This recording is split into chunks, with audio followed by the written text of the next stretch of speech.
Yo, what is going on, guys? I have a really, really special guest here today. We got my friend Chad Morgan in the building. Me and Chad, we go back a few years. I think we originally got connected back in 2018, 2019, and it has been a really, really inspiring journey to watch Chad grow from this university student out in Nebraska. I remember him filming videos in his dorm room, pretty much just all on his own to, this now superstar in the fitness industry, taking, shots with Alphalete out in the Houston gym. Just, you bought a house, you got a GTR, like, dude, you're living life. I look up to you. You're a good friend of mine. And what I want to do really quick is just kind of introduce who you are. So do you mind sharing a little bit about your story, your journey, your come up, and then also just where you are today? Yeah, of course, man. Well, I appreciate that introduction, and it kind of gives me goosebumps to think about coming back to the college dorm room where it all started. But yeah, essentially, I mean, that's where it all started. We'll go right there. I was 3 years deep into college. It was my junior year, and I started fitness my freshman year of college. So being able to see those results physically obviously led to a lot more confidence. And then what led to the most amount of confidence was seeing friends and family members and people like reach out and ask me for help. And immediately I was just serving them. I was just helping them. I was like making them Word documents for free and just giving them to them. And they started making results. I was like, okay, hell, I'm just going to start helping people. And then I like officially started like my whole coaching thing and, started my LLC with it. And at the time I was working like a part-time job, at a sales job, a recruiting job, and balancing all of that together with school full time. And then it got up to the point where I just understood that like, hey, this is actually what I love doing. This is like my purpose. So I'm just going to follow this. So I took a bet on myself, dropped out, moved here to Houston and put myself under a lot of pressure. Obviously, moving from Omaha, Nebraska, where I spent 21 years of my life to move to an entirely new city where I really didn't know anybody. But I think the law of attraction is super real. So at the end of the day, a lot of homies that I've known on social media ended up moving to Houston at like the perfect time. And now we just have this squad and this family here that we're all just thriving off each other, drawing so much inspiration from each other. And now it's become what it is today, where I'm doing this full time. I get to live the dream every single day, man. Awesome, dude.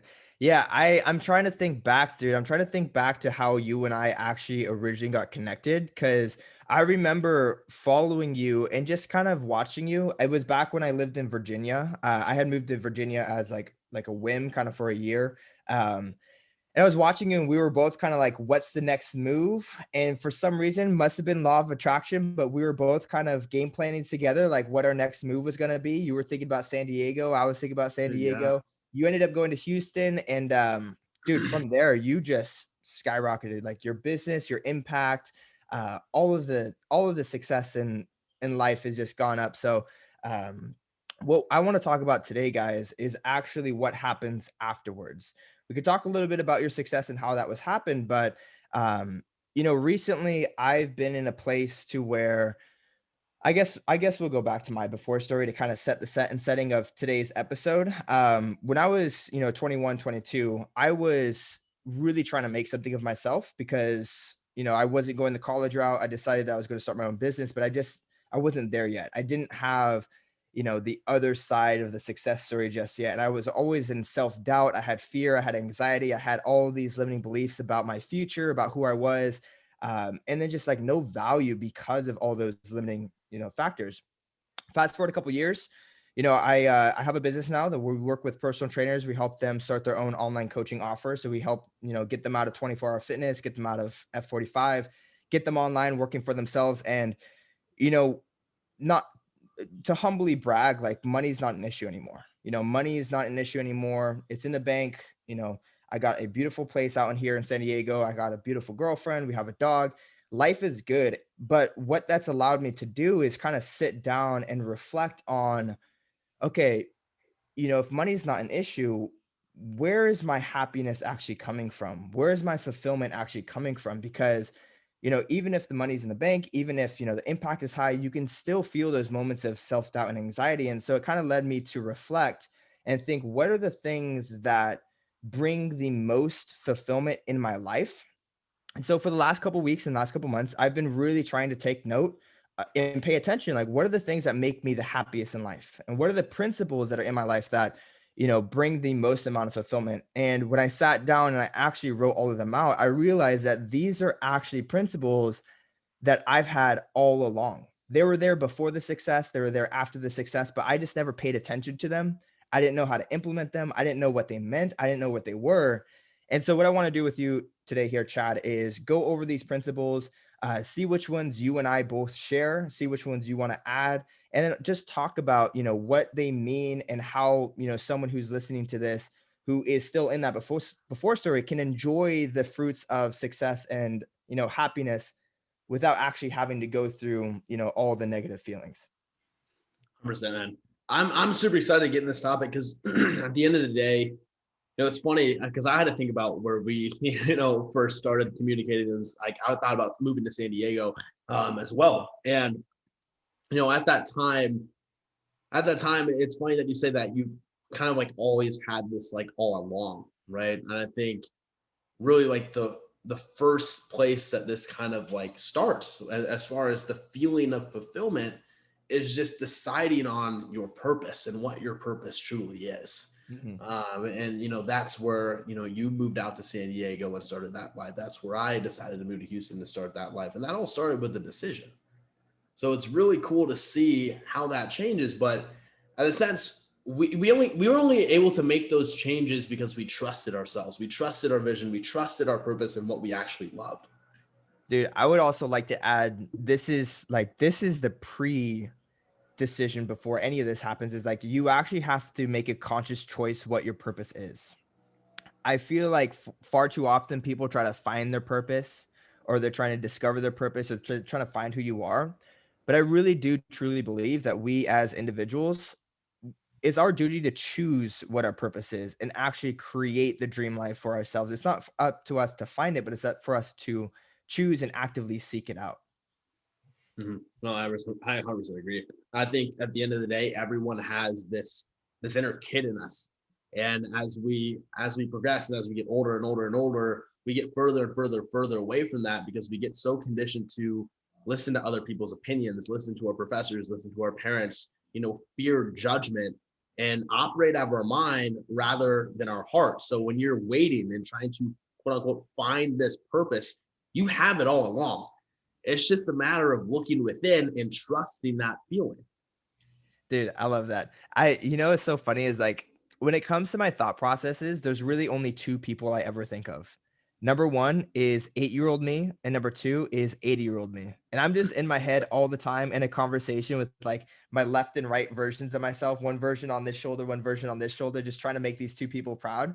But it's really interesting that you say that we all have that inner child. And so, like, dude, whenever I think of decisions, whenever I think of like choices that I make for my life, I don't think about what my parents are gonna say. I don't think about what my friends are gonna say. I'm gonna say, what is 8-year-old me gonna say, and what is 80-year-old me gonna say? I love That's all that. that matters. Yeah. Oh, I love that so much because when that 80-year old you sitting in that rocking chair, what do you want to be able to look back on and be known for? 100%, man. Yeah, All right, so let's go ahead and dive into these principles, man. Are you ready? 100%.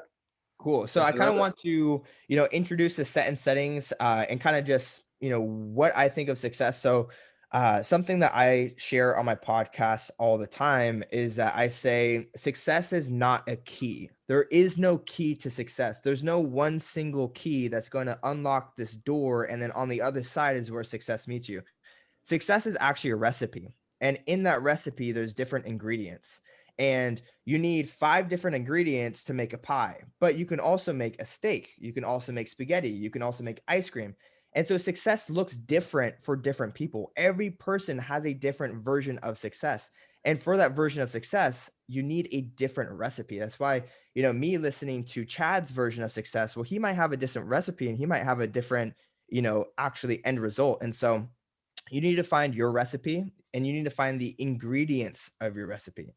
And it's also a recipe in the sense that, not only do you need to have the right ingredient, but you also need to have the right amount of a specific ingredient. So these principles laid out, this is just my recipe for what I have found to be a really fulfilling life, regardless of success, regardless of money in the bank, regardless of what you have going on. These are core principles that you can implement today. They're going to make you as fulfilled as possible. The other thing I like to share is that fulfillment is like a glass of water, right?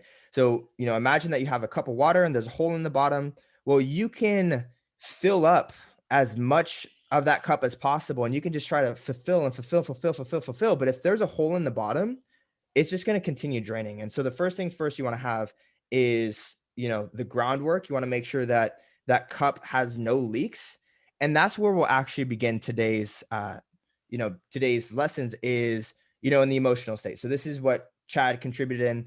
He contributed in emotional principles, and you need to have these emotional principles in order for your class or in order for your glass to have no leaks. So that way you can actually uh, fill the cup. So Chad, if you want to go ahead and get started with the first principles on the emotional state, man, you can go ahead and take care of it. Yeah, I truly believe a real principle to fulfillment. And I'm going to use the term fulfillment a lot because how we define success is, like you said, different for everybody. But, the typically what our brains like to do is naturally just compare. Our brains are just built to survive, right? And so we compare ourselves to these people that we see, quote unquote, succeeding. But you need to understand that even if you see someone succeeding, there is a chance that they're not being fulfilled. And so if you're trying to go over after something that you don't actually truly want, you can achieve whatever you want with your mind, but you're never going to reach that fulfilled state. So being able to value your emotional state is where we start. Because if you're always in an angry and a pissed off and an ungrateful state and an unappreciative state, your life is going to reflect that. We live in a world of mirrors. Anything that's going on up here and in your mind is going to reflect outwards into your own life. So if you make the choice to simply be in a beautiful state, that's simply the most important decision that you can ever make. Being able to be grateful on the day-to-day basis, being able to appreciate what you have more than what you're missing. Because if you're always focusing on what you're missing, you're going to be in an ungrateful state. If you're always focusing on what you're missing, you're going to live an empty life. So understanding that you have to appreciate where you're at already in this moment in order to live a fulfilled life. More than anything, no matter where you're at right now, I think everyone can make that choice. And it's all based off the emotional state. Dude, I freaking love that. That is uh that is also ultimately what led me to think about these principles as well, is because when I was younger, I used to think like, "Oh, once I have the bag, then I'll be happy. Once I have the Mm, bag, then I'll be set." But I got here, I'm like, this my life literally isn't different than it yeah, was years ago.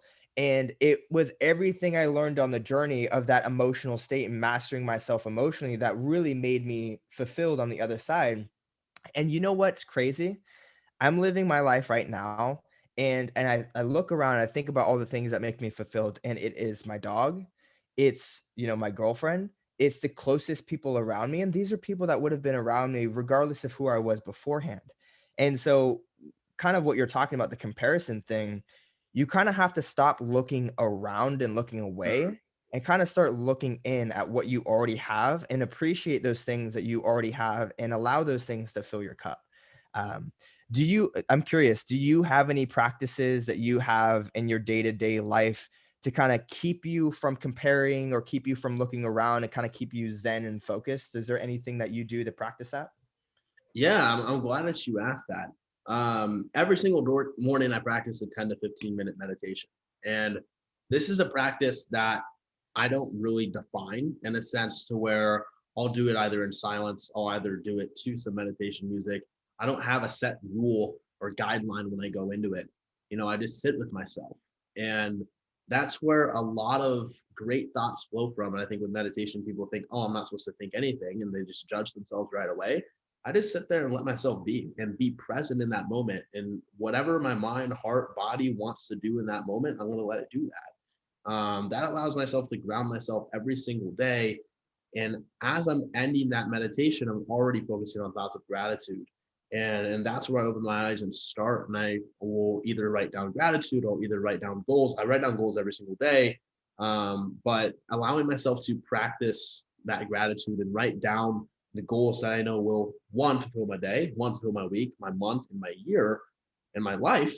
is how I start every single day, because I'm in that constant reminder every single morning. I'm constantly being reminded of what my purpose actually is. Love it. I love it. I What would about like you? I would love to share this, dude. So I have I think it's a great habit, and I think it's something that more people need to do. But I really do I go above and beyond to create a safe container for myself. Right? I do not try to let in any type of negative energy or any type of negative news that will derail me from my purpose and my mission. And so my social media is catered to give me a really great experience. People Mm, who trigger me, people who make me upset, people who are succeeding, people who I compare myself to, I may not unfollow them, but I do mute them, right? Because your social media platforms, that's your space. So why would you have a hostile environment that you're going to go onto every single day and ruin your mental space that's going to throw you off track? The way I see it is if I'm supposed to hear something, if I'm supposed to know of something, if there's something important that I need to know about, it's going to find its way towards me anyway, right? So I don't need to go looking for stuff. I cater my experience to keep it a safe container. So that way I'm only seeing things that are making me feel good and not knocking me off the path. It's the same thing with hanging out with the right people too. If there's people I know that are not going to benefit me, I really intentional about keeping my energy locked in a box where I can actually productively use it for good. Right? I tell all of my that's clients that too. I'd say mute everybody online. The only people that I don't have on mute are like people that I know are going to make me genuinely enjoy the social media experience. That's powerful. I mean, at the end of the day, who you listen to is very important. Who Mhm. you decide to listen to is very important. Whether it's a few mentors, whether it's people you look at to inspirations, but I, that's really powerful. That's a great idea. That's something I haven't taken into consideration. What I thought you were going to say at first is, just spending like the first hour of the day without your phone. That's something that I do, Yeah. because if I I'm immediately looking at my phone and work, it puts me in reactive state. I have the worst, like, dude, the worst habits of staying up super late on my phone. And first thing I do in the morning is grab my phone. It's the worst habit. I know it could be better, but we all have our vices. But yeah, to piggyback off of that, there's so many people that will literally have their competition just pop up on their face and they're triggered all day. I'm like, why would you even like, you don't have to unfollow them, but like at least mute them and keep your space a safe space, make it your space and like make it happy time, Mhm. Um, but awesome. We have, the next one. What is the next one on the list for you, brother? That is trade expectation for appreciation. And I'm glad this is kind of rolling off what we just talked about, because something that you said, if like immediately if you have your competition in your face, right? Now, I think this is definitely a skill that ends up changing over time. But I think when we think about high performers and highly successful people and fulfilled people, they're able to want the best for others and want to believe in others and learn from one another in a sense to where, hey, this person might be on their chapter 23, I might be on chapter 15, but that inspires me to be better. But it also tells me that I can even do more, Yeah. right? So this comparing game is very natural for humans to do. But when you can learn to be in such a great emotional state to be able to say, hey, I respect you, like this, I'm gonna get admiration from this. It's gonna drive me to push more and do more. But hell, at the end of the day, I can do more. Right. And just knowing that, I think, is a very, very prime mindset to have in order to achieve success and fulfillment. And that goes hand in hand with learning how to trade expectation for appreciation, because the end of the day, everything is up to you. Everything's up to the decisions that you make. So if you are deciding to blame an external factor or condition or have an expectation for someone around you in your life to behave a certain way in order for you to be happy, you will never be fulfilled and you will simply never be happy. Rather than be able to appreciate everyone in your life or around you for who they are in this moment and who you are in this moment, understanding that we're all human, we change on a daily basis, right? When you learn to let go of expectation, I mean, for everything, for goals, even, like, I know it's like, as business owners, man, like, it's tough because we want to put ourselves under pressure and achieve this goal by this timeline and this due date. But one of the biggest lessons that I've been able to learn this year is like, I got significantly happier when I was able to take a step back and say, okay, hey, I don't need to be in control of everything, because that's putting me under all these expectations. If I fall short of an expectation, clearly I'm going to lose a little bit of self-esteem and confidence. And then we're in this constant up and down battle with ourselves, asking ourselves, okay, what can I do more? What should I have done differently? And then we start obsessing about ourselves, obsessing inner and inner and inner. And then we get away from what life's truly about, which is giving. Mhm. So I Dude, think learning how to trade expectation for appreciation, a very, very powerful lesson anyone can learn. dude, I have two things to share on this topic. Um, One of the things that I have to tell all of my trainers, it kind of goes, it ties into what you first talked about someone's 23 to your chapter 15, is that I have to tell the trainers that join our program, like, look, there's going to be trainers in there that are a little bit further ahead. Don't get overwhelmed. Don't get overwhelmed. Don't take it personally. Don't look at yourself and think of how far you need to go. Use that as inspiration for what's possible for yourself and where you are going to be going in the next 6 months. Right. It's the first thing I tell them. So I think if when you look at your competition, you have to look at it with rose-colored lens and think, man, this is possible because if this person can do it, I can do it too, right? And having that understanding that perspective. The second thing about expectation versus appreciation, this is actually a lesson I learned going through a really tough breakup about 3 years ago. I had one of the gnarliest breakups, put me on my ass. I went to therapy for 3 months, and one of the like most impactful things I learned going through these therapy sessions was that love is giving without expectation, right? And so if you give someone 100% love, if you show up for someone, you tell them, how you feel about them, but your only sense of happiness and fulfillment stems from getting it back, that's not true love, right? True love is saying, "Hey, I love you, I care about you, I appreciate you, I respect you." They turn their back and walk away from you, and you said what you need to say, and you're happy with that, right? I Ever since that moment, I have been a changed person when it comes to giving to other people, saying, "Hey, man, I see what you're doing. I respect what you're doing. You have my respect. You have my love. Like, I look up to you. Like, I can share my feelings and my emotions with them, and I'm completely unattached to how they respond. If they respond in a positive way, that's great. If they don't respond at all, I don't really care because I said what I need to say out there. I put it out there. And so just appreciating something or someone or whatever it is you're appreciating for what it actually is and doing your part, giving your energy, but not needing anything in expectation in return, you will be a much more fulfilled person living through life if you just show up doing what you need to without the expectation in return.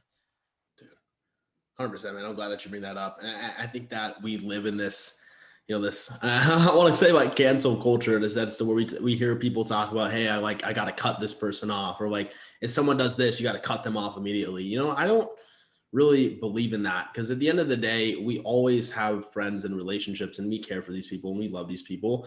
And learning how to let go is what true unconditional love actually is, in a sense to where you cannot have an expectation for someone to, even if you say something, even what you say, what you need to say, you can't have the expectation that they're going to follow that, right? Because then you're going to be let down.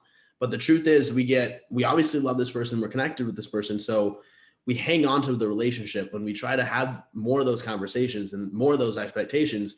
And then you go further and further apart, and then you end up just resenting each other. And that's where it becomes super unhealthy, Yeah. right? So being able to take a step back and appreciate them for who they are in this moment it's such a powerful thing, man. It brings just true happiness and peace to your entire life, honestly. Yeah, 100%. I love it, man. I love it. Um, but let's move on to the next one, man. We got another one on your list. Yeah. Yeah. And this is something that we talked about at the beginning. This is being able to embrace your inner child. Like we said again, this is one reference that I love making.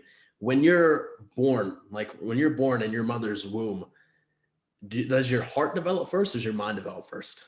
Dude, I wouldn't even know, honestly. Yeah. So your heart is what actually develops before your mind and your brain actually does. And when you understand that and you think about your current thought process, anyone that's listening to this, and even in your present moment, because at times this is always going to happen, when your mind starts to get in the way of your heart and how you speak and how you operate and how you take action, you're not allowing yourself to embrace that inner kid in you, because there's an inner kid in everyone's heart. When we're first growing up, we believe that we can literally do anything. We believe that we can be an astronaut. We believe that we can play in the NBA. Like for me, I believe that I can play in the NBA.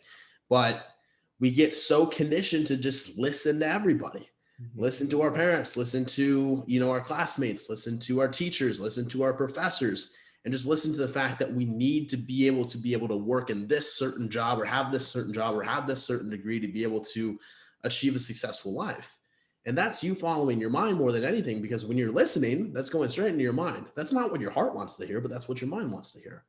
So when you're able to actually learn to let go and embrace what that inner child within you really wants and see the world through the eyes of that inner kid, things get so much happier. Because I also make this reference: when you were a kid and you were like 4 years old and you fell off your bike, would you cry for like maybe like 15 minutes, and then like, another 20 minutes goes by and you don't care anymore? Now when something like happens to us, like I've gone through a bad breakup too, like that sits with us for a couple months, up to a year, up to many years for some people, and we can't learn to let go. And part of embracing your inner child is being able to sit with your emotions and feel, because we're all human. We're all human. We all have emotions, we all have feelings, yet we want to bury them so far deep and just take a shovel, bury something up, and throw some dirt over it and forget about it. We tend to forget about these things. And when we think back about some of the most painful moments in our life, it's very normal for us to not even like have like a vague memory of what that is anymore. But the truth is, if we don't allow ourselves to heal from something that happened to us in the past, that is something that's always going to come back around full circle in your life. You may think that you're over it, but another month or two goes by, things are good, things are great, and then month three hits, and you're like, oh shit, I'm feeling this again. This is happening again. It's because you haven't allowed yourself to go back and feel, right?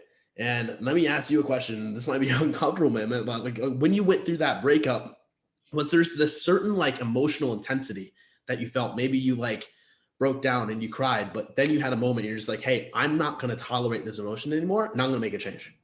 Dude, you know what's crazy is like we all have these self-defense mechanisms that we learn that serve us as a kid. And I would just recognize, like, dude, I'm just acting like a child right now. Like I'm literally like throwing a temper tantrum right here. And like I just need to stop. Like, embracing my inner child, I'm like, I can just look at myself and be like, dude, it's okay. Like give little Zach a hug. Like, it's like this is just like your defense mechanisms and all these like just consolidating thoughts to just calm myself down. But it's so interesting that like when something happens, your inner child is the first one to come out. And those who Yeah. have like a really strong inner child, those are the ones that really show, outwardly like aggressively, or they throw temper tantrums, or they get, physical.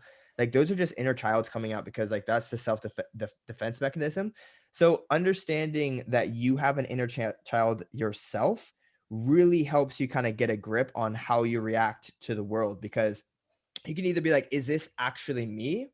Or is this, the inner child that has been formed from the years of self-defense? Mhm. No, no, 100%, man. And even with how we deal with certain emotions in this present moment, this kind of leads into the next one. And I say that pain is something that's inevitable, and suffering is a choice. And these certain pains are unavoidable. We never know what's going to happen, right? That's why when we learn to expect nothing, our life really opens up, because the end of the day, years down the line, we may end up losing a family member. Something may happen that's really going to hurt us, and it's unavoidable, and if we operate out of fear of that happening, obviously that's going to take us away from being present. But understanding that pains in our life are inevitable, but suffering is the choice. Mhm. If you decide to not allow yourself to heal from these pains, if you allow yourself to always obsess over yourself and always expect someone to behave a certain way for you to be happy, that's you making a choice to suffer. And I promise that suffering can end the moment that you decide to serve something greater than yourself. When you say, "Oh, what went wrong? What could I have done better? How did I let this person down?" That's all coming back to you. That's all you obsessing about yourself. So when you're able to take back and say, "Okay, hey, why don't I focus on serving my mission, my family, my wife, my girlfriend, my life, my audience, my clients." When you're able to take a step back and focus on giving, that is where the true fulfillment is found. Dude, so there's a story about this that I want to share. that I think is pretty relatable. The pain is inevitable, suffering is a choice. You have to give your suffering a purpose. Like you just have to. It is part of the human like reality that we live in. It's part of the human like I guess just it's just part of the consequence. Like humans suffer. We suffer every single day. We suffer bigly, we suffer smallly. And there was a book I read called Man's Pursuit of Meaning by Viktor Frankl. Have you read this book? I've heard of it though. You should read it, man. It's given me a lot of perspective. There was a moment in my life where I was 20 years old and I was getting denied from college, admissions. I was working at a restaurant and I was surrounded by all these, hot girls that are in college. I'm like, why would I like be good enough to date these college girls when I'm like, I can't even get into a 4-year university. I'm busting tables. It's 3 a.m. My back hurts. My shoulder hurts. Like I'm just beat. Like I'm like not depressed, but like, dude, I ain't shit for myself. Like I am Yeah, not doing well. And I read this book and it talks about, suffering. And it talks about how suffering is just an inevitable condition of the human experience. And they talk about giving purpose to your suffering, that in order to make suffering worthwhile, you have to give purpose to the suffering. And so what I would tell myself is like, this is just my beginning story. This is just my beginning story. This is the long hours that I'm putting in while I'm developing myself. And one day I'll be able to tell this story to someone else who's going through the same challenge. Right. And I did. I wrote a book about that story. And this is kind of where it spawned from. But when you're suffering, like, do not take a victim mentality. Do not take a woe is me mentality. Why is this happening to me? It's happening. Accept it. It just is. But give purpose to that suffering. That way you can have the strength to overcome it and get through the other side.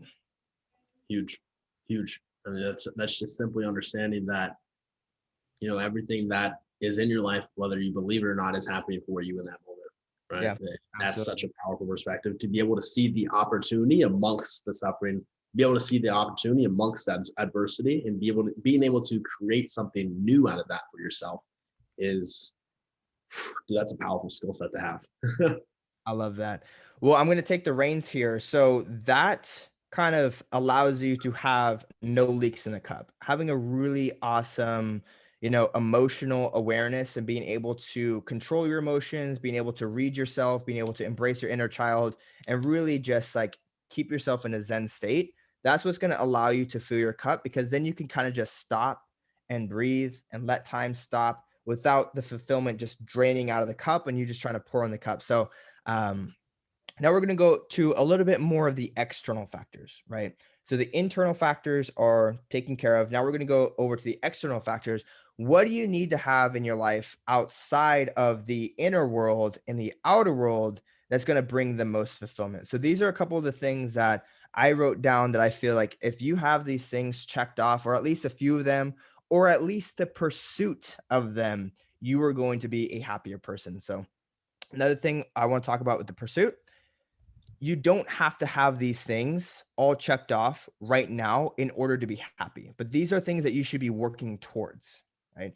These are things that you should be working towards, and the pursuit of these fulfillment principles are what's going to bring the actual fulfillment. So, the first one that we have here is set a life goal, a long-term vision, and a purpose to work for. So, this kind of goes back to the suffering principle that you need to have something great to suffer for outside of yourself. What I always think of is, my 80-year-old self. What do I want my life to look like when I'm 80? What do I want to have accomplished? And that way, when I wake up every single day, I don't think, what am I going to do today? Or like, I don't just aim wanderously through life. I'm very intentional about the actions and the steps and the decisions that I make because I know that there is a long-term goal. People talk about short-term goals all the time. I consider short-term 2 to 3 years. Long-term is 30 to 50 years. Like that's the long-term goal. But I don't think people actually think about where they actually want to end up 30, 50 years down the line. Right? Do you have any long-term goals? Do you think about the day that you're, 75, 80 years old, looking back on your life? Do you ever think about that? I do, man. I do. It's a super powerful thing to be able to look at. I think when we think about our long-term vision, in a sense, I'm a firm believer that I think everyone needs a mission statement, right? A mission statement for their life. And when that's the case, you're able to begin everything that you do and begin every day that you do with the end in mind, right? So a powerful exercise that I've done recently this year was I actually spent some time journaling about what I wanted my best friend, my mom, my dad, my sister, my brother, my future son, my future daughter, everyone in my life, business partners, to be able to say about me, like when my day ever comes, right? And those words that I was able to write down about myself, the achievements, the feelings, the emotions, like the value I was able to bring to their lives, is the exact same reason that I show up the way I do every single day. Because Mhm. that's who I want to be known for. And when you're able to have that higher standard of yourself and you put yourself in a state to execute that standard every single day, God, there's so much fulfillment that's brought from that. And there's just so many things that can be accomplished over the course of many, many years ahead. Like you said, the short term 2 to 3, I love that. I obviously do have short term 2 to 3 goals, but at the end of the day, my long term goal is just to be known for being this person and this many ways that I wrote down. I want to be known to be able to be that person. That's going to take a lot of work. Yeah. And you know where I think the fulfillment comes from in that principle is just having a direction in life, right? Mm, I think that makes people happy. When people mm, know where they want to go, when people have a direction, even if it's not where they're actually going to end up being, but at least they have a sense of control of where they want to go, who they want to be. That is really, really fulfilling because when it comes to the suffering in the now, you might not be able to control that. But when it comes to the direction you're leading your life in, you have control over that, and that is extremely fulfilling, and you can do that at any stage in your life. I love that. yeah. That's, So the next principle, fulfillment, this is one that I like to teach to younger people, people who are in high school, people who are in college, is like, look, you are going to work in your life. 60% of the time that you spend awake is going to be spent at work, right? So, obviously, we want to do something that we enjoy, do something that rewards us. So, I always say if you have the choice, if you have the ability, choose to get paid on value versus time, right? And you live by this principle. You are paid in your business based on value. You do not get paid an hourly rate or hourly wage. I do not get paid an hourly wage either. I'm paid based off of the knowledge and skills that I've acquired and the value that I bring to someone. You are paid on the same thing. You are able to earn income based on the value that you bring to someone's life. And so your ability to earn income far outweighs the time that you put in hourly. So I always say that if you have the ability to control your income, choose to be based on value versus time, right? It is extremely fulfilling to be able to make more than the time that you put in because you are being valued and you have a skill. But I want to explain how to do that, right? So, how do you actually get paid based on value versus time? Well, you need to build skills. You need to build high income skills. So, take the things that you're passionate about, and this is extremely simple to discover. All you have to do is look at your YouTube search history bar. What are you looking up? Like, what are the things that you're looking up at night? Those are the things that you're passionate about because you have an interest to learn more, right?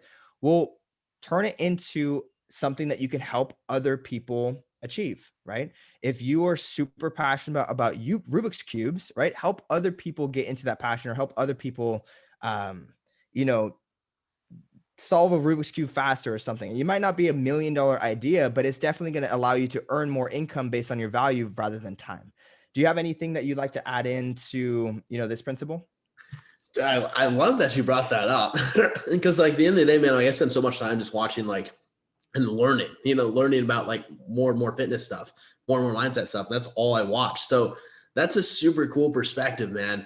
At the end of the day, I think that everyone has a certain, ladder of values, certain core values within them. I think there's certain human needs that everyone has amongst like certainty, uncertainty, significance, love, giving. And so when you're able to find how you can master your time in a sense to where, hell, dude, I'm sure you can relate. Every single hour of your day is spent doing something you value. Mhm. That's a blessing, man. That's a Yeah. blessing. We don't look at our day and we're like, yo, I didn't waste any time today because everything I did was valuable. Yep. Dude, and Oh, I think about that all the time too, because it doesn't matter if I'm making $100 a day, $1,000 a day, $10,000 a day. If it's something that I actually love, That's what Mhm. really matters, right? Which kind of goes into the next principle here. First one is earn based on value, not time. So you want to earn based off of the skills that you and the value that you provide for people, not just an hourly wage. The second one is to love your work. 60% of our waking lives past the age of 18 is spent at work, right? If you are selling freaking paper like The Office, it's pretty understandable why you would be unfulfilled, right? But if you're doing something that you absolutely love, like you are going to have a very fulfilled life. Imagine going to bed every single day happy about what you did that day because you got to do something that you loved, right? Regardless of how much money you're making, doesn't matter, right? These are things that people can be doing, you know, on any stage. I remember when I was bussing tables and I was breaking my back, I still loved doing it because I spent time with people I enjoyed working with. And I was like, you know what? I'll take the good and the bad, but I'm putting my head down today. I had a good day and I'm happy and I'm fulfilled because I actually liked what I did for work. Right. So I always say, love your work. Mhm. 100% agree. I think that comes back to what we mentioned at the very beginning of this podcast, in a sense, to where people think so much about like, how do I, how do I find my purpose, right? But all it comes down to is just asking yourself what you actually love and Yep. finding a way to make that your work. Yep, 100%. And if it's a side hustle, doesn't matter. Yeah. Doesn't matter because the other principle of fulfillment that we're actually going to get into is provide a service that helps others, right? And so, being paid based on value, loving your work, and providing service, if you can get all three of those together, man, you have a dream job, right? A dream job. You get paid based off of value. If you love what you do and you help others, dude, like you will love every single day of your life. I promise. Doesn't even matter how much you're getting paid because I always tell myself, dude, even if I was broke, I would do what I do because I love helping others achieve this result. It makes me happy. It makes me fulfilled. I don't even care about getting paid. I want to help you, start your business. I want to help you get in better shape. I want to get that text message of you saying, "Man, I'm so much happier. I'm so much like confident this changed my life," right? That is where true happiness comes from, is actually helping other people. So if you can do all of those three together, man, you're going to love every single day of your life. But one thing I want to say is like, it doesn't even have to be your dream job, right? It doesn't even have to be something that that get paid for. Helping others feels good whether you're getting paid or not. So just start a habit of volunteering, of giving more advice, showing up on social media, sharing, a little bit more about yourself, helping others achieve what they want to achieve. Doesn't matter if you're getting paid or not. That is a huge principle of fulfillment that's going to make you like super stoked. Mhm. Achieving's fun. Achieving's fun. Succeeding is fun, but achievement and achieving without that true feeling of giving and fulfillment, I think, is one of the greatest failures you can ever have. Right? Yeah. Um, Powerful stuff, man.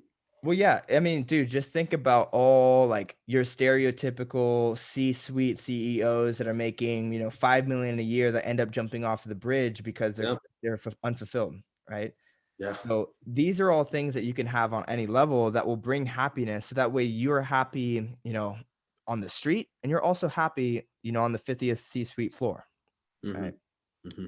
Um, all right. So the next one is actually going to shift away from work. The reason why I like having principles of fulfillment for work is because we spend so much of our time working. And I always talk to my girlfriend, like, I'm always so happy when I go to bed at the end of the day because I love my work. So the other thing is to reduce your needs, right? And this actually comes from the cup analogy, right? If you are spending a lot or you are, I guess excreting a lot more than you're coming in, you're not going to be fulfilled, right? You can make $100,000 a year, but if you spend 150,000, you're going to be stressed. You can make $350,000 a year, but if you spend 500,000, you're going to be stressed. So where does the ceiling stop? Well, the ceiling stops by reducing your needs as low as possible to just the core things that you absolutely need. And then everything else is just cherry on the top, right? If you have your needs to $50,000 a year, you can stop at 75,000 and spend all that extra free time doing things that you love, right? But if you if you surpass that, then you're going to be forced to continue doing things that you don't like if you don't love your dream job, right? Or you can have your needs at $50,000 a year. If you're making 1 million, well, that's just cream of the crop, right? Now you can spend that extra stuff doing things that make you happy, but you don't need it, right? I always take pride on how very simplistic my life is. All I need to be happy is a good book, good company, and the gym. Like that's Yeah. really it. It's very, very simple. Everything else is just icing on the top. But I feel like far too many people feel the need to, dress up or go out to eat or spend money here and there and there. I know guys that are making 50K a month, but they're spending 60K a month and they're in credit card debt and they're stressed. I'm like, what's the point of making all this money and hustling if you can't just enjoy your life? There's no fulfillment there. So I would love to hear your thoughts on that and see if you have any experience with that. Yeah, man. I feel like if you're in a position to where you feel like you need everything in order to feel fulfilled, I promise you, you can achieve and get everything you want. But unless you're able to feel the level of fulfillment right now, you're not going to get it there. Yep. You won't. And if you feel like you need everything, and this person that's spending 60K instead of and like making 50K and spending 60K is unhappy, like that's you just obsessing about yourself. And I think that goes back to what I think that being able to look internally and like look at yourself and blame everything on yourself and obsess about yourself and always ask yourself what's going wrong. I think that is suffering itself. And when you're able to take a step back and say, hey, life isn't about me. It's about serving something greater than me. That's it's not about what you get. It's not about what you achieve. It's about what you give. And when people are able to understand that, if you get the house, if you get the car, like your life is, dude, I just bought a car I've always wanted my entire life.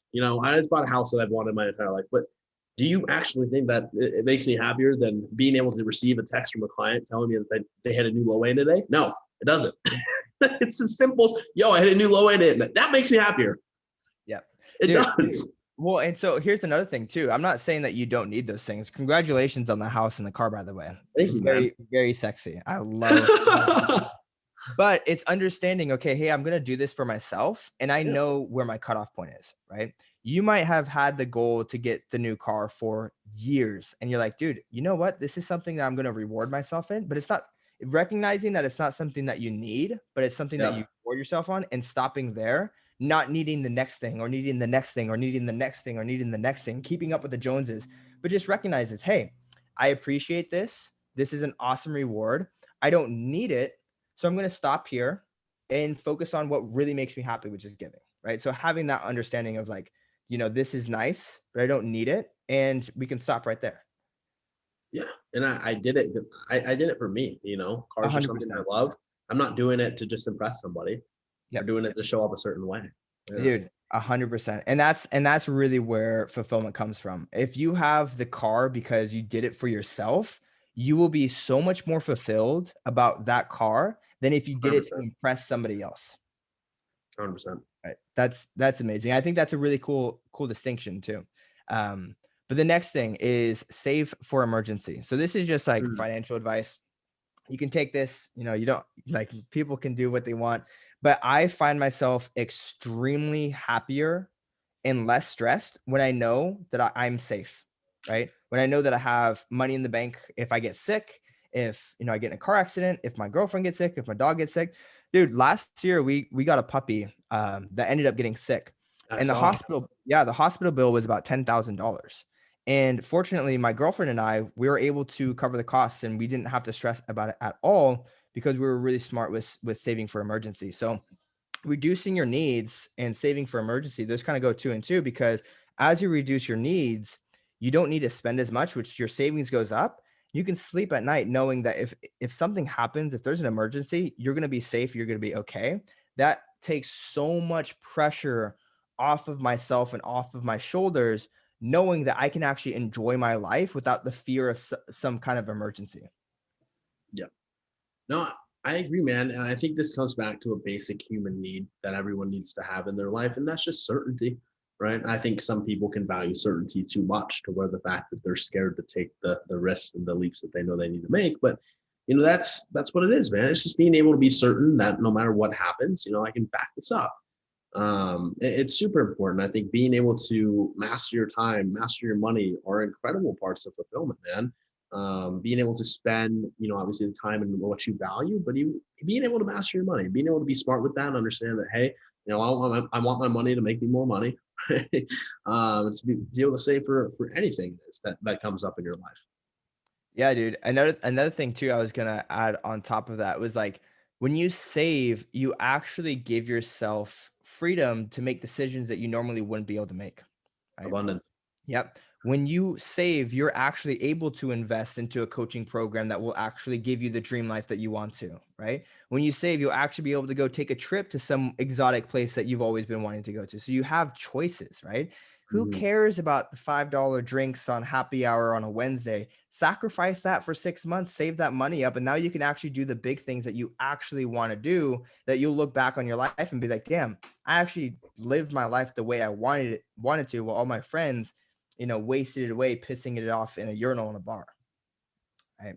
Um, but the next thing we got here, this is one that I know that you will be able to speak very highly on because I know you have quite the transformation, but staying healthy, staying fit, being confident in your body. Dude, you can be the wealthiest man in the world. You can have, all the money in the world. But if you're fat and out of shape, dude, when you walk into a room and you meet people for the first time, how are you going to feel about yourself and your confidence? How fulfilled are you going to be in the way that you feel about your body? So this principle is all about staying healthy, man. I would love to hear your transformation story about how you felt before you found the gym to, what you do now, and to also the results and the transformations that, your clients go through and what they say to you about the transformation. Yeah, man, 100%. I appreciate you asking. If I'm going to be 100% honest with you, when I was in my junior and senior year of high school, these are where I started really feeling my massive levels of insecurities and lack of confidence. And the fact that like I got cut from the baseball team, I mean the basketball team, I rode the bench all of like my end up like the last 2 years of my baseball career in high school. And it made me feel like I was never good enough. Not only that, but I was always handed that size small. I wore number one because I was the skinniest on the team, the smallest on the team. So I let that really, really get to my head. In the back of my head, I'm like, okay, hey, I want to gain muscle. I want to be able to outperform these guys. And I had a little bit of a chip on my shoulder, but at the end of the day, like, I couldn't keep up, and that level of insecurity led me to be desperate for like, hey, I need a girlfriend, I need a relationship, I need to be able to hand my insecurities and my confidence in the hands of someone else. And so, I got to the point where I was trying to like talk and hit up to every girl in high school. And I got known for that too. I did straight up like I was a fuck boy in high school, So like clean slate going into college, I'm like, yo, I can't tolerate that bullshit for me anymore. Fitness is something that I've wanted to do. It's been on my mind here. Let's try something new. Let's do this. I don't have sports in my life. And that's where I got into that. And slowly but surely, as I saw my body change, I gained more and more confidence. I was able to stand taller. People were able to, I was able to feel a sense of presence being able to walk into a room, like you said. And just by being able to focus on something for myself, I was able to lead by example. And that's where I gained so much confidence. I think that's something that's really underrated. No matter who you are, you don't need to be a coach. I promise you, by being able to create a transformation for yourself, you will inspire so many people in your life, your friends, your family members, your coworkers. And it's a really, really good feeling. And there's certain laws of the body, right? And if we violate those laws, if we don't exercise, if we don't feel ourselves right, we're going to have a lack of energy. And energy controls everything we do, right? And if we have a lack of energy, if we're not wanting to get out of bed, if we feel like shit, if we're having health issues, obviously there's going to be this worry, and it's going to be hard to be in a beautiful emotional state, like we said, because you're struggling, you're unhealthy, you're hurting. And to be able to see clients that come into my program be able to come off their antidepressant meds, be able to come off their bipolar medicine, be able to come off birth control, and stop relying on these quick fixes and being able to actually master the art and nourishing your body from the inside out is what makes the like dude mind-blowing change. I draw so much inspiration from my clients. At the end of the day, like I love sharing my story, but dude, like what my clients go through to be able to achieve what they have is unbelievable. And I'm so grateful to be able to be in the position to be able to empower them through that process and show them that they can really make that change. Dude, 100%. And I think that, fitness and keeping your body healthy keeps your mind healthy too, Mm. Yep. right? I think that it needs to be a pillar no matter where you are in life, right? I heard a quote once that said, "I've been rich, I've been poor, I've been fat, I've been fit.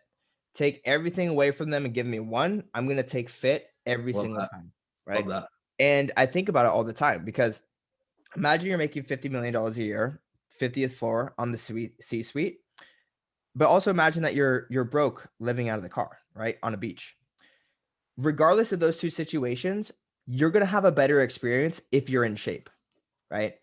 A C-suite executive who's fit is going to have a way better experience than a C-suite executive who's fat. Even the bum on the beach is going to have a better life experience if he's in shape, right? He's just going to have more fun. You're going to have more fun. You're going to actually be able to enjoy your body, feel good, feel confident. Doesn't really matter what's going on in the other stuff. This is your show. You need to take care of it. And so Yeah. I believe that one of the principles of fulfillment is to take care of your body, stay healthy, stay in shape, and really like, dude, you love yourself when you take care of your body, right? You love yourself when you take care of your body.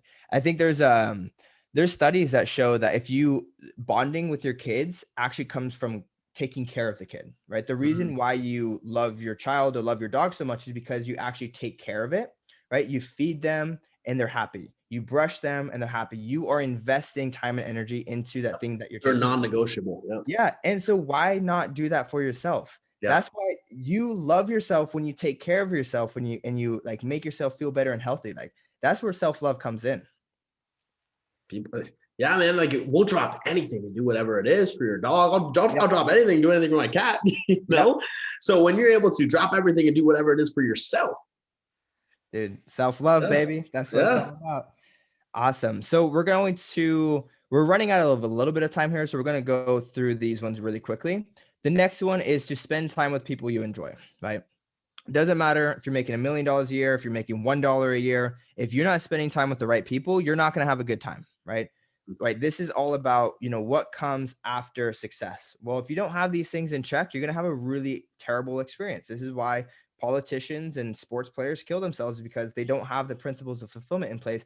Spending time with the right people is one of those experiences. I would rather be broke having a good ass time. Dude, I remember being 19, 20 years old, having the best time Oh of my yeah, life, yeah. surrounded by awesome people that I loved enjoying, even though I wasn't very successful at the time. So, spending time with the right people is something that I truly believe is like a pillar of fulfillment. I wouldn't be here without the right people in my life, man. Yeah. Yeah. I'm curious, I kind of want to dive into this. Do you have any strategies when it comes to finding the right people or even cutting the wrong people out? You know what it is, man, is I think we at some point we all had to be people of faith in a sense to where this is actually a thought I had driving home today.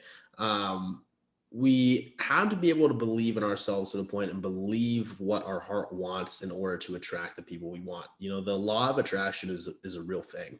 And when you're able to listen to yourself and listen to what you've always wanted and take action on those things and lead by that example, there are going to be people that naturally attract you just by the actions that you take. And for example, when I started really getting into the fitness, obviously, naturally, I was going to start hanging out with people that are really into fitness as well. And as I was getting into social media and sharing more and more, obviously, you know how audience grows, and I was able to connect myself with other people that were doing this online. I think networking is such an important part of business, but it's also an important part of being happy. Being able to get uncomfortable and meet people at the gym and all that comes from confidence. You know, all that I wasn't able to walk up to someone at the gym and say what's up if I wasn't able to start working out on myself. So as far as like being able to be aware of if people are providing value, one thing be able to look at the 5 people that you surround yourself with and do a little bit of an audit and say, okay, what are 3 values that each of these 5 people have that I really want in my life? And if you're not able to think about that, but you're able to think about 3 values that they, or not 3 values, 3 things that they have that you absolutely do not want in your life, those aren't people that you shouldn't have that you should have in your life. And you should be able to let go of them, knowing that, hey, I love you, but right now you're not serving me in this moment. Dude, I love that. What I took away from that is honestly the advice that I was going to get. The best way to attract the right people is to first be yourself. Yeah. True and true. Just be your true authentic self. And if people don't fuck with you, then dude, cut them out. Who cares? And the right people will find you. right? I'm pretty apathetic when it comes to my relationships with people. I have 0 tolerance, and I will cut people out, like, right away, right? And the Yeah. way I do that is I'll just stop talking to them. Like, if like yeah, if the relationship goes south, I'm not gonna, hate you, I'm not gonna judge you, but I'm just not gonna spend time with you because it's not worth my time and energy, and I'm only gonna spend time with the right people who actually fuel my cup back. But I think that the advice that you gave, just being yourself and not being afraid to really just, put yourself out there, you're going to attract the right people over time. I love it. Perfect. We're gonna go over to our last ones. This is something that I know that you can talk about because you are a transplant yourself. I am also a transplant myself, but live somewhere that you love, right? I cannot stress this enough. You will not be happy waking up, shoveling snow out of your driveway, thinking, how many days left until summer, right? You will not be happy. But if you open your window, see bright, clear skies, feel the warmth and sun on your skin, and you think, man, it's a gorgeous day. Damn, this Yeah. is beautiful. I Yeah. love where I live, dude. Doesn't matter if you're broke, doesn't matter if you're rich, doesn't matter what. If you love where you live, you will be happy in your environment and in your experience. So I know you moved from Nebraska to Houston. I would love to hear how that's changed your, mindset about, your fulfillment. For one, I don't have to deal with shoveling the snow anymore. For two, man, Houston, at the end of the day, I'm here for the people, right? I'm here for spending time with people that I enjoy, and that's what's really bringing me fulfillment right now. And at the end of the day, dude, I'm someone that values the sunlight all the time. I'm someone that values being by the water, and that's why I've considered San Diego before I did Houston, right? So at the end of the day, dude, that's still on the mind for that exact reason. I know what it will do for my mental health and my fulfillment, being able to be in an environment like that. But I have that goal. I have that vision. I have that short-term goal, like we've been talking about. I live a fulfilled life. I know what's going to be able to happen, but I'm showing up every single day so I can make that happen for myself. Yeah, I love it, man. I can't tell you and this is why principles of fulfillment are so important. There's days where I will take an L, right? Yep. You win some, you lose some. There's days where I will take an L. And to be able to look at everything else in my life and all the other things that make me happy and pull myself out of that L state, one of those things is, let's say I had a hard day, right? Well, I'm going to either call up my friend who is people that are the right people to be around, or I'm going to go for a walk on the beach and think, man, you know what? I might have had a hard day, but I love this life. Regardless of what's happening, I'm living a good life. Doesn't matter if there's money in the bank, doesn't matter if I got the right people around me. Like, I love where I live. I wouldn't change a thing. That makes me happy, right? And that's what this is all about. So Yep. I uh I don't think people put as much emphasis about on where they live. They think that they have to live, that where they live gets chosen for them by their job or by their family and they have to suck it up. No, you have the freedom to live anywhere you want in the world. You have the freedom to get up and move. And if you, get paid on value versus time and you provide a service for others, you can do that from literally Yep. anywhere, right? So live somewhere you love. If you're not feeling fulfilled or happy, is your environment a place that kind of brings you down and does it encourage, positivity and does it attract the right people? Can't tell you how many beautiful people come to San Diego because San Diego attracts the right people. Beautiful. So last one is seek adventure, right? This is something that you and I probably can talk about this weekend.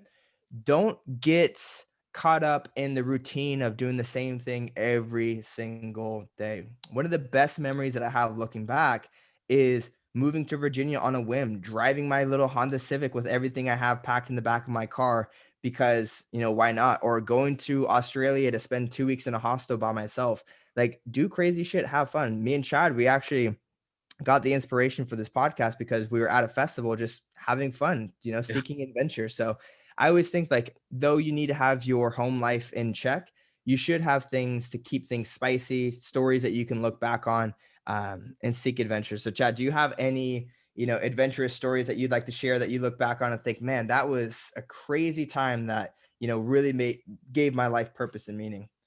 Dude, it always gives me goosebumps talking about that, man, because there's just you look back at moments, even like festivals, right? And being able to, experience that adventure and experience a new setting, experience new people, you always come back feeling so fulfilled. And you also have this fire, right? And dude, like Man, there's one opportunity that I always look back on that I'm super grateful for. It was like when I was in my final semester of junior year of college, and it was right around the time where I was supposed to be studying for midterms, and I ended up winning this giveaway to go on this fitness cruise. And I remember this. I remember yeah. this. Yeah. So at that time, I was like, oh God, I'm stressing balls because I gotta like study for this and I'm about to miss an entire week of class. And I just did it. I just did it. I was spontaneous with myself. And I was like, yo, this is not an opportunity I can miss. I knew that my boy, Justin was going. I knew that my friend Gina was going. And that's where I was able to actually meet them and hang out with them and spend time with them for the first time. And I look back at that and being able to put myself in an environment like that with those kind of people drew some of the biggest inspiration for me to actually, because before I went on that trip, I was not even considering dropping out. After I went on that trip, I came back and I made a choice. I'm like, yo, this is the life I want to live. I want to be able to seek adventure and spend my time doing something where I'm providing value to people. So I'm living life on my own terms and my own schedule, not stressing about midterms.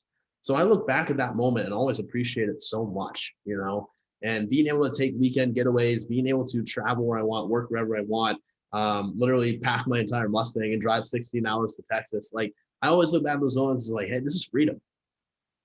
That's what freedom Yeah. feels like. Yeah, and one thing I always gotta say is, like, do things that are outside of your comfort zone and get used to putting a middle finger to the saying, "Oh, that's not me," right? Yeah. I used to think like, "Oh, festivals, EDM, that's not me. Same, That's not me." same. Yeah, dude, and oh, like, traveling solo to a different country, that's not me. Like, if you find yourself saying, "That's not me," do the opposite because that's what's going to change your life. And when you get those life Dude. changing moments, that's what's going to make you truly happy and fulfilled. That's like my biggest pet peeve when we're like you were like, hey, this is just the way I am. That's just Yeah, okay. That's one. That's you choosing to be closed-minded. But two, like, dude, you can literally shift your identity in any moment. I always thought that I would be too afraid to skydive. I literally skydived in San Diego. And it was like, I look back at that as a great decision that I made. I got uncomfortable as shit to go, but like, wow, one of the best experiences of my entire life. Something as little as that. dude. Yeah. I mean, seek adventure, man. That's what I'm always looking for. It's like, because why are we working so hard? Like, why do we work so hard, dude? We're gonna die one day. We're gonna be off the planet. So I want to make sure that I can look back and be like, look, I worked hard, but I also got to see things and I got to experience things and I got to meet people and I got to go on adventures, right?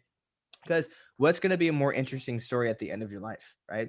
I worked in a cubicle for 40 years until I retired, or I have all of these amazing adventures that I can share and pass down to my kids and, be remembered by with all these life lessons. So, um, those are all the principles I got, man. I really appreciate you sharing your 2 cents and talking about this stuff. Anything else you want to add or, wrap up with?